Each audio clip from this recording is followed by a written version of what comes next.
We're going to switch it up a little bit. Today we're working on something I own. I'll give you an update on the Wolverine in a second. This right here is a 1999 Yamaha Big Bear 350 that I picked up. The owner said, $50, come and get it. I said, heck, that's a great deal. I went down and looked at it, and yeah, I mean, it's rough. It's been sitting for a long time. As you can see, there's moss everywhere. Just adds a little character. But I mean, I use these things all the time for parts. I mean, I hate to part it out. This thing actually brings back a lot of memories, but we'll get to that later. But anyways, I ended up paying $100 for this. I give him $50 extra, which to me, that's still a great deal. Now, I know a lot of you guys that watched the last video, you saw the Wolverine 350. I got it running a lot better, I got the full drive. However, it wasn't running perfect, but now I got that straightened out. I hate sending machines back that are not perfect. I didn't even call the owner. I know he was just gonna pick it up and wouldn't have had me gone any further. So I did it on my time, not charging him any extra.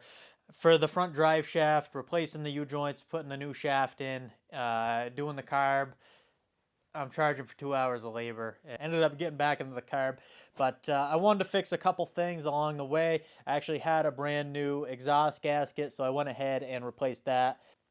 You can see where this one was leaking by on a couple of spots. That side was good, but this side you could see where the blow-by was getting by that exhaust and leaking out because she was a little noisy up front before. So I was actually looking at the wrong thing on this carb. I kept focusing on the low end, the pilot jet, and then the fuel screw. That was not the problem. What was going on is when I give it just at the right throttle, I think what it was is the transition from pilot to main jet. It was flooding itself out is what it was. So no amount of changing that fuel screw was going to help because it was just the pilot jet was stock at 40. The main jet was a 137.5, which is pretty close to stock. Stock is actually a 135, so it was a little bit bigger. But that was the problem, I think. It was just too big of a transition. So I think we could have went up on the pilot one, or we could have dropped the main, and that's what I did. Before I did that, I ended up dropping the needle down, picking the notch up on the needle valve, dropping it down, so giving it less fuel, and that helped quite a bit. But as far as the pilot jet goes, I had to turn it out like almost 5 turns to get a good low end, which is way too many turns to go out. I'm talking 5 full turns. So that's where it led me back to the jetting. The main jet, I dropped it down to a 135. I picked the needle back up into the middle position where they usually run best around here. And it runs so much smoother now. No head pipe leak. We do still have baffles out in the back. Let's go take her for a little ride and I'll show you. Then when we get back, we'll see how far we can make it on this.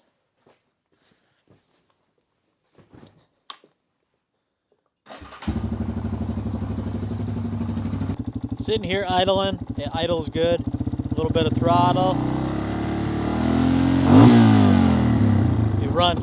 It runs way better now.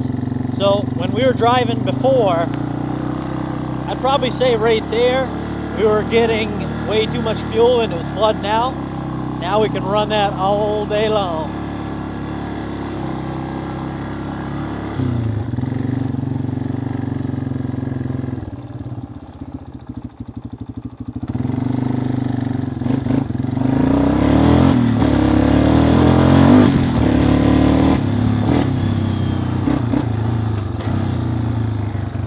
Like I said, baffles still a little noisy back there. It sounds so much better. Even the popping on the D-cell, we don't have much, if any, at all now, and it was popping pretty bad before. So yeah, we should be done with this thing. We'll put it out front here in the please come get me pile. So now back to this, the 99 Big Bear. And if you didn't see the last episode, I actually dragged this in here, not because I was going to work on it. This probably would have sat out in the bushes for who knows how long. But I actually brought it in here to steal the front drive shaft off this one. So yeah, we got no drive shaft now. I ended up stealing this for that Wolverine because I couldn't find one for the Wolverine right offhand, so I'll sell them the drive shaft. And of course, now that I stole parts off this, I want to fix it, which doesn't make much sense because now I'm going to need a drive shaft for this. But it is what it is. We're going to see if we can get it running and we can drive around in two-wheel drive at least. So the original owner of this actually reached out to me, said he had it. I don't know if he's the original owner, but the guy I bought it from said he had it, and the engine was stuck. It was just cheap. It was a parts rig, whatever I wanted to do with it. $50, like I said. I ended up paying $100 for it just because, you know, I hate buying stuff super cheap. Even $100 is pretty cheap, but I mean, it looks like a $100 four-wheeler if you can tell. Now, he had the plug out of it. This thing was actually seized. What happened was it took on water. It's been sitting out in his barn forever, and you can tell, you can see some vegetation growing on there, but before that, it was just mud. It was all... When I picked this up, it was fresh out of a flood. This machine was underwater, and what I mean by that is we had a ton of flooding here in Vermont this year, and luckily where I am, it wasn't horrible, but this was an hour and a half, 2 hours south of me or something, and they got hit pretty bad, and this was in his barn, and his barn was underwater, and it was, I want to say a good portion of that engine was covered up in water and mud. So she's certainly seen better days. Now, he said he had tried to reef on this thing. He had the recoil off and tried to reef on it to break the engine free, but it just wouldn't come. As you can see, it's got a hand shifter, which is kind of neat. I'll end up cutting that off because the original foot shifter is still there. But got chains. It's got a plow mount. It was a plow rig at one time. Now, I know I'm doing a whole lot of talking and not a lot of working right now. It is what it is. If you like the repair videos, I mean, this is going to be a repair video, but if you like the strictly repair videos, there's other ones on my channel. Anyways, why this thing actually has a lot of sentimental value, not this specific machine, but the Big Bear 350. Now, my older sister, Nicole, she used to have a machine just like this thing, the same exact color, everything. Probably the same year. Hers was a 98, 99, somewhere in there. I remember going to pick it up with her, and it was like $1,500 she paid for it. The thing was beautiful shape. This was a long time ago, 15 years ago, somewhere in there. Whatever I was driving at the time didn't run, or something happened to it. So she said, why don't you take mine? So she hopped on my brother-in-law's machine, the Honda Foreman 450, and so I was driving this along, and all I remember is seeing smoke, and I was like, oh no, what happened? These machines are air-cooled, but they have an oil cooler, so you have oil cooler lines that run back, and what happened was we were on a logging trail, and a stick came up, and it ripped one of these oil cooler lines right off. Now, luckily, I was smart enough to shut her down before it blew the engine. She ended up replacing that line, and everything was good to go. Still ran fine, so at least I didn't blow it up. Definitely brings back a lot of memories, and a lot of good memories. Now, unfortunately, she's no longer with us. She passed away quite a few years ago, but we're going to bring this back to life and bring some of those memories back to life as well. Enough of that. Let's get to work on this thing. Now, I know she's locked up. I'm hoping it's just the top end. If it is, over here I have a very reputable brand, Jin Fon, can't even pronounce it, top end kit. It was like under $100 for a cylinder, piston, gaskets, everything. So, you know, it's probably not quality, but it is what it is. It'll get this thing running fairly cheap, hopefully, if the bottom end's good. And we're not going to do too much work today. We're just going to hopefully get it running, probably put that new top end in and go from there. Now, I'm not sure what we're going to find in here. Hopefully not a bunch of water. I don't know. I've never pulled this plug. I really bought this machine and it's just sat. And that's it. Yeah, not really much oil in there at all, but it doesn't look watery, so that's good. We'll pull the seat off. That's a beauty. Carburetor boots disconnected. Oh, gas tank's just sitting on there. Huh. Making it easier and easier for me. Get rid of some of this debris and stuff on there.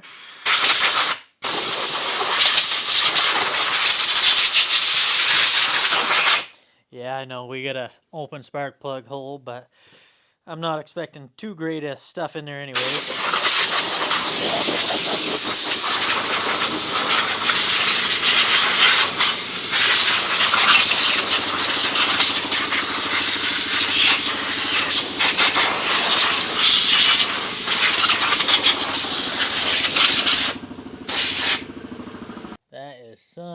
green. Look at the exhaust pipe, the engine. She looks a little rough, but we're gonna resurrect this thing. I'll go ahead. I'll pull the mounts off.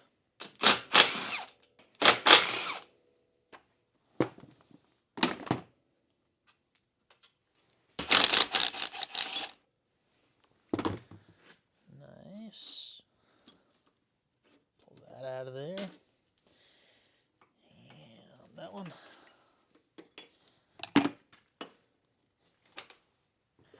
Right in the bag you go. This valve cover removed.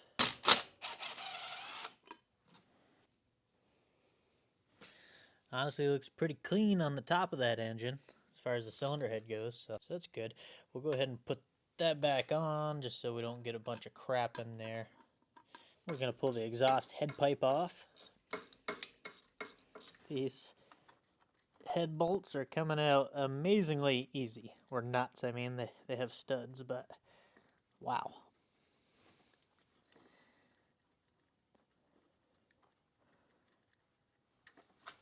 Nope, stud and everything came out. Let's see if the other side comes out as easy. Ooh, that one might not be so easy.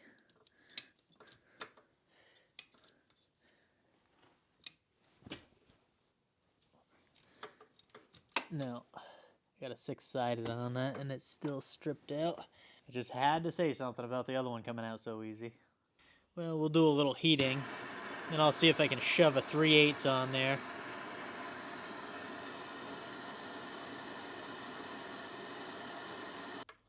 Well, I got the 3/8 on there, and it bit good enough, but ended up breaking it out of the cylinder head. What are the chances this clamp's gonna loosen up? Not great.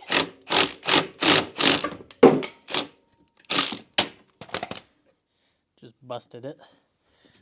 Well, should be able to come out of there now. He's on there.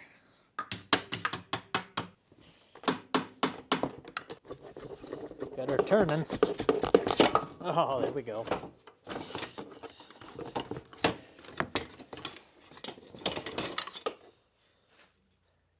Look at that. A little crusty. Really rusty. I'd say water was down in that muffler. The way that looks. Sure looks like some water sat in there. Yep.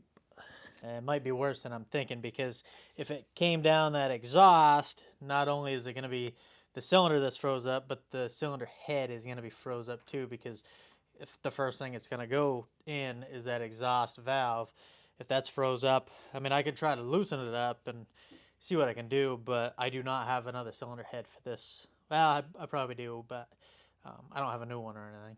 Just looking at this a little bit more, looks like somebody's been in here at one time. There's some black gasket maker in there, silicone, on the cam sprocket cover.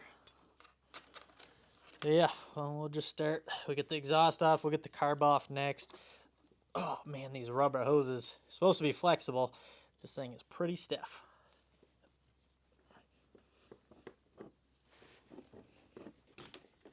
Yeah. The rubber should have came off, not that. That's a press fit into there on that vent. But that's all right.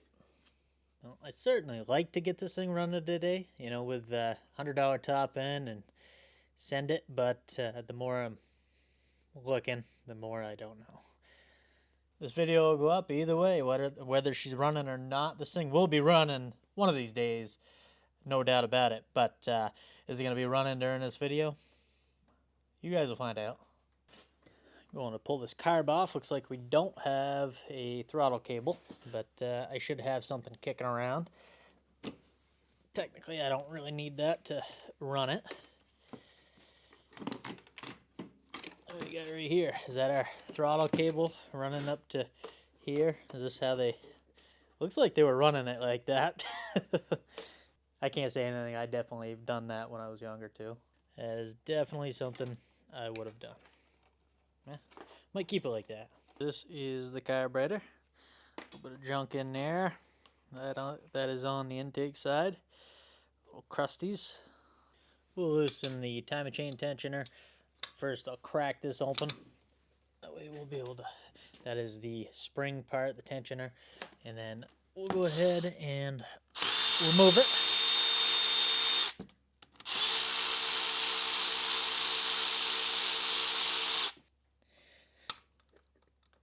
It's telling me that chain is definitely stretched, or the timing chain tensioner. Yeah, no, the timing chain tensioner is all the way out. And there's a little resistance right at the end there, right there. But that chain is pretty much stretched to the max. But as long as it doesn't look like it slipped in there, we're going to go ahead and reuse that chain for now, because this is a super cheap build, super quick build. We're going to do it today with the parts we have today. Definitely some silicone gasket maker in here as well. So, yeah.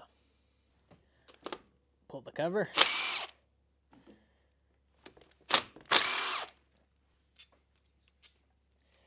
Oh yeah, that silicone is making that stick pretty good. There we go. Actually, that looks like a brand new chain, doesn't it? Huh. That really does look like a brand new chain. Wonder if the guides are worn out, maybe? I don't know. We'll see as we get further in. It looks new. So the cam is definitely not seized up. It is, I'm guessing, the piston. We'll see. There's that.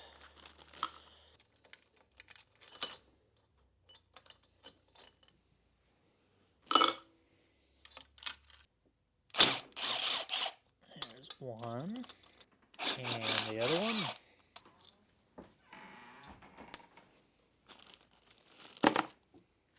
I'll get the top 4 cylinder head bolts. Beautiful.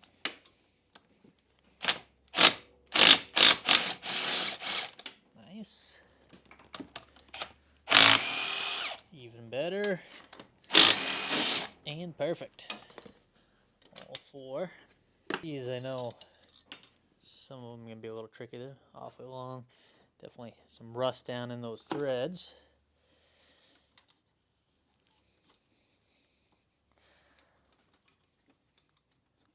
So these two don't want to come out of there. What we're going to have to do is lift the cylinder up and twist it a little bit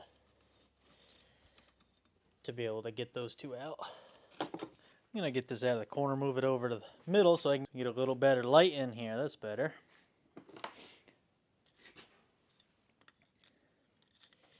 So yeah, we're going to crank this up a little bit, just enough to get those bolts by. Just like so. And that one as well. Alright, we'll see what we can do here. It is a pretty tight fit to sneak this out. I've seen worse, but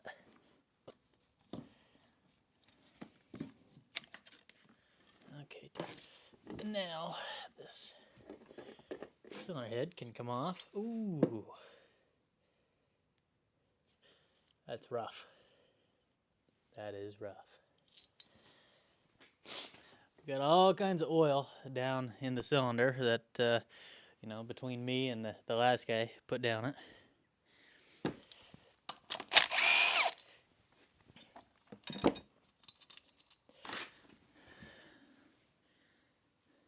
We're gonna lose a lot of oil. Let me grab that oil pan. Slide that under there. Okay. Now we'll come in here and pry up. Well, cylinder's moving.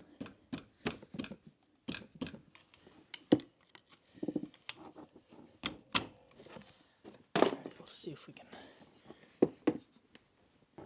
Oh, she's jammed in there pretty good, huh? Let's see. Okay, so the crank's free. I can rotate this. the cylinder is stuck. We'll go back and forth until she frees up. Stick up front, looks like it. The cylinder is some froze up. That's I think I put Marvel Mist Oil in there. It looks black. It's supposed to be red. And try to dry some of that up, soak it up, so I can see the extent of the damage. Oh, look at the sludge. Nasty. Yeah. Well, my concern right now is with the upper connecting rod. If I could ever get this piston unfroze from that cylinder, I mean, there's always a way, but is the connecting rod, the wrist pin, going to be froze to the connecting rod? Because that will require a crank or rebuild it and put a new connecting rod in. Unfortunately, I don't know. I don't know if heating this up is a good idea. This is bad. This would be a parts machine, I would say. I've never took one apart that bad. Close, but a little flammable.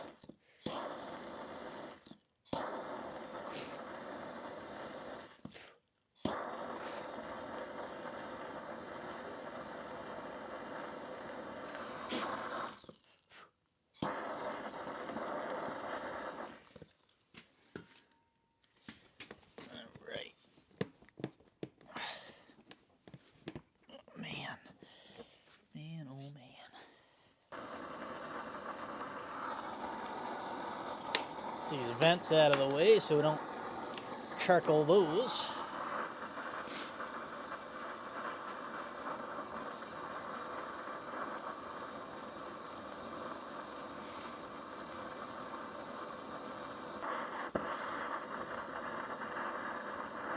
Whew, that stinks.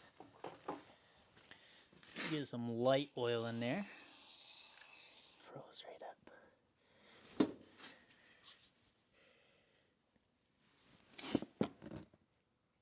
Oh my goodness.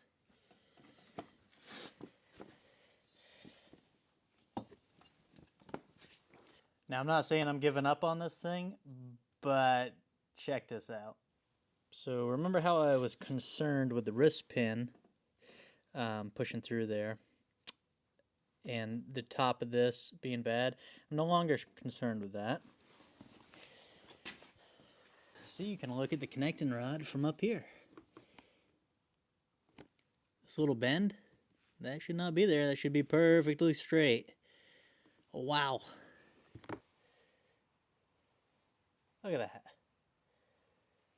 So that either tells me that somebody really reefed on that other side to try to unlock this, but I don't see that bending the connecting rod like that. I really don't. Now, I could be wrong, but that would have to be so much force. I don't see how you could get enough force on that bolt over there or on the side. That to me is telling me there was a problem before this thing got flooded out, because there's no way. I don't know, maybe. You guys tell me.